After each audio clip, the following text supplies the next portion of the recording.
Back in my early adolescent years, probably 12 to 14 years old, I was a huge NASCAR fan, and Greg Biffle was my favorite driver. I conned my grandma into buying me the die-cast cars. One of my dad's friends gave me that. He worked at a auto parts supplier. It's pretty cool. First NASCAR race I went to with my dad, Michigan International Speedway. I had to dig into the archives for this. August 22nd, 2004. Greg Biffle won that race. It was pretty crazy. That was actually the car he was driving in a die-cast form. Greg Biffle was my favorite driver because he was often viewed as an underdog. He wasn't always talked about on the pre-race shows. He'd kind of just show up all the time, give it his best, be very positive, and oftentimes he would win. Over the past year, I got to watch Greg Biffle do a lot of cool things with a lot of cool people that I've gotten the opportunity to do cool things with. And it was really like a full circle deal to just see someone you kind of grew up idolizing do things with people that I call my friends.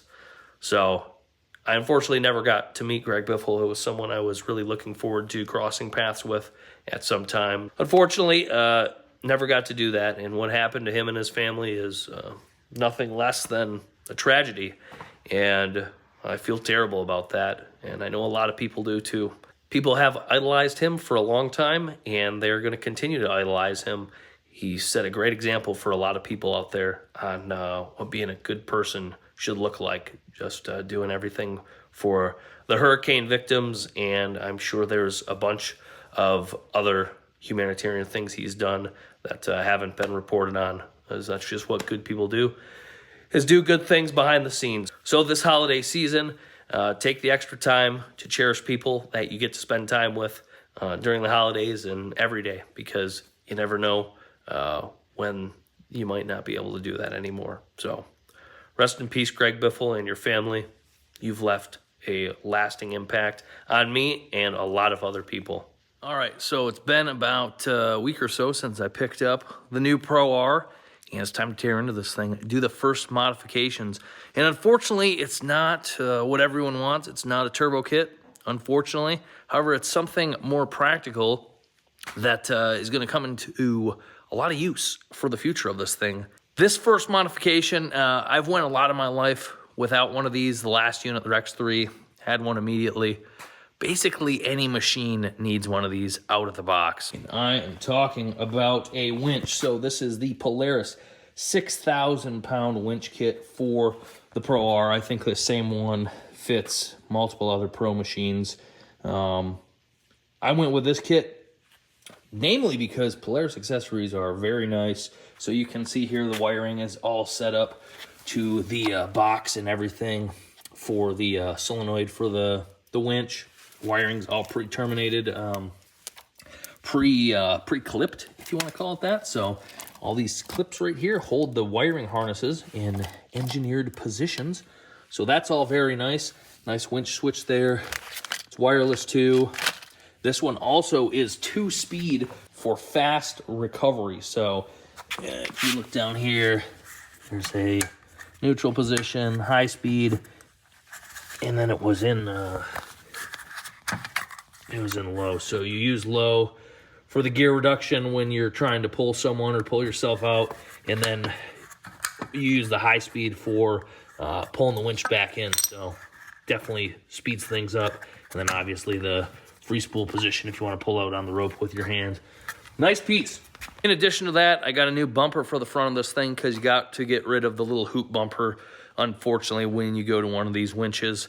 And if you guys remember in the last video when I was taking off from Bob's Cycles and the box fell out of the back. Yeah, that was the bumper. So it got a little bruised up already, unfortunately. So I did a custom cobble touch-up job upstairs where there's some heat going. So just waiting on that to dry. That should be dried up by the time we get the winch installed. So the only unfortunate thing about these electrical jobs on the Pro Rs is they take a fair amount of work to access the bus bar or the panel underneath the dash where all the main electrical connections go for your accessories. So Once you get to that point, it's very easy to hook the stuff up, but getting to that point, there's a fair amount of labor involved. Not difficult, just time consuming. So instructions for this kit can be found online. Basically, we're going to disassemble a bunch of this front fascia. We'll take this plastic piece off here. The bumper comes out, the grill comes out, hood pieces comes out, the dash comes out, which means these got to come out, which means a lot of this stuff has to come out. Just is what it is. Again, not terrible, just a little time consuming, which at the end of the day, for a nice clean install in a functional finished product that's going to last a long time, I can take a little extra time and, you know, disassemble some stuff. Not too big of a deal. So we're going to get after it. We're going to get this thing torn apart, get this winch installed, and yeah, that's going to be our first round of modifications for this thing. So the winch is going to be necessary because I've already planned a pretty big and pretty cool trip in the next couple weeks. So supposed to be, I'm not even going to tell you guys what we're going to be doing, but just trust me, it's going to be a cool trip with some cool people. So we'll get to see how the Pro R stacks up. Leave it at that. So I'm going to get to tearing this thing apart, show you guys how it goes. All right, we've got this thing disassembled to the point of disassembly where we need to be, if that makes sense. So if you haven't seen a Pro R, here's what the inside of the dash looks like. This is our bus bar here. So you can see, I think this is from my base knob. I think Bob Cycle already had this part. They put in this nice base knob for me, so I can jam to my Taylor Swift a little bit louder than normally, or turn it down for some rap music, because that's what you do. But anyways, so one of our connections is going to go into the pulse bar. We're also going to be making a connection at the battery and ground terminals right there on the bus bar. And we've got a box with the solenoid that's going to get mounted in our fender well right there. Shine some light. You can kind of see right in this area. 4 screws right there. Our connections, I think will go there. Maybe I'm wrong. I have to revisit that. Anyways, yeah, this is pretty much no big deal. So what I do like about this winch, being it is designed for Polaris vehicles, it's got these integrated hangers into it, so it makes mounting this winch to the vehicle very simple for a one-person job. So we're going to get that hung on the frame. Some of the fasteners, all the fasteners that mount this winch to the frame are also integral to the bumper, so I might have to go grab that and put that on after the fact. But yeah, no big deal so far. I'm kind of nasally today. More nasally than normal. Been fighting a cold. But this thing's going pretty well so far. So gonna get that hung in there, route some of this wiring. I'll show you what that looks like when I'm done. I'm gonna spray some, I think maybe fluid film on this stuff, and keep that protected for the long run. But no big deal so far.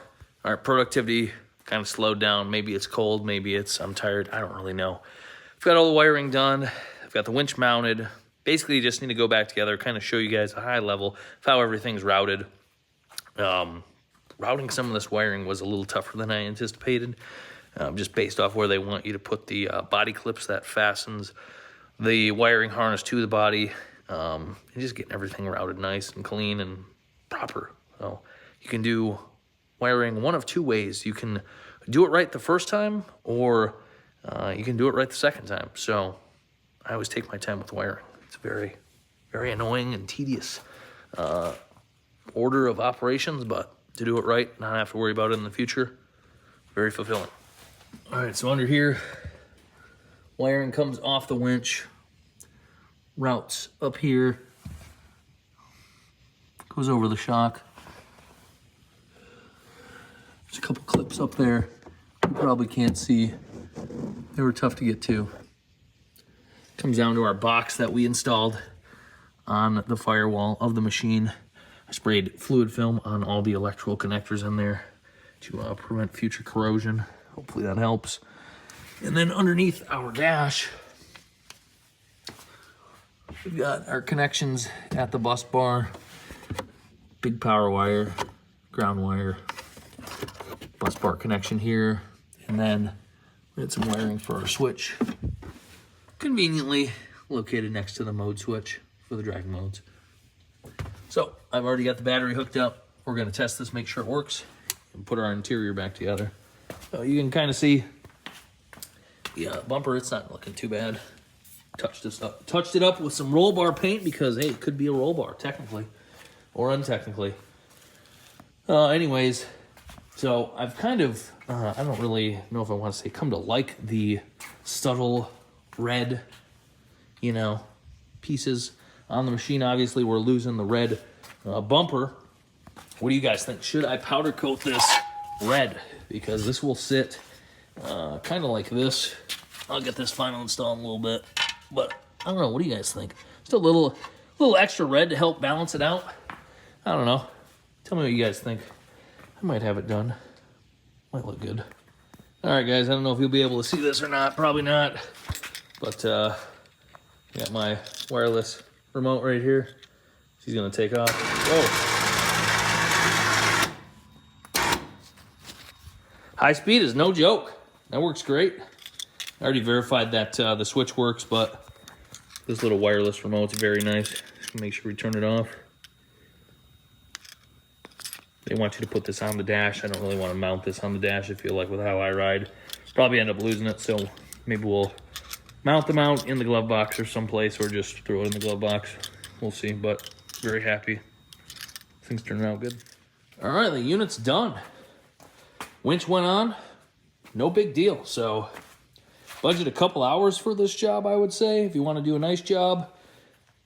You can see here, I like that all this wiring just tucked in close, out of the way, not dangling near the suspension or anything like that. So, big fan of that.